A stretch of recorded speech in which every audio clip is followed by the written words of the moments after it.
Па најпрви морам да изразам задоволство што за прв пат ваков самит на сите земји членки на Европската унија се одржува во Западен Балкан, во нашата соседна Албанија.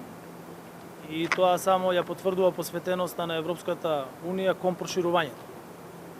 Во овој навистина тежок геополитички момент за Европа, кога се води војна во Украина, ова е многу јасен сигнал дека иднината на Западен Балкан и на сите земји од регионот е во Европската унија.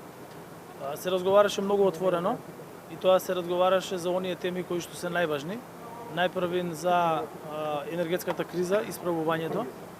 Повторно беа искажани сите заложби на Европската унија за брза помош за Западен Балкан преку фондовите кои што се на располагање, што значи дека ние во јануари веќе ќе имаме пристап до 80 милиони евра кои што беа одобрени за справување со енергетската криза, меѓутоа и за инфраструктурните проекти за енергетска транзиција и за енергетска диверсификација. Јас пред малку завршив и состанок со Европската банка за обнова и развој, со претседателката на банката, на која што разговаравме за конкретните проекти за поврзување со интерконектори со Грција и со Бугарија, дополнителни 2 интерконектори, како и за довршување на другите гасоводи кои што се наоѓаат на територијата на нашата држава, бидејќи веќе го завршивме гасоводот кој што одеше од Жидилово до Битола. Исто така разговаравме и за она што земјите кандидатки за членство во Европската унија го имаат кај себе да го завршат. И тука особено разговаравме за владењето на правото и за борбата против корупцијата.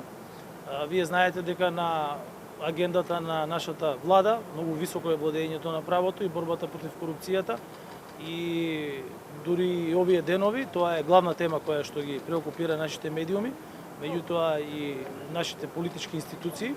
Она што можам да кажам е дека веќе разговаравме и на ниво на коалициони партнери во однос на за прв пат донесување на закон за ветинг во државата.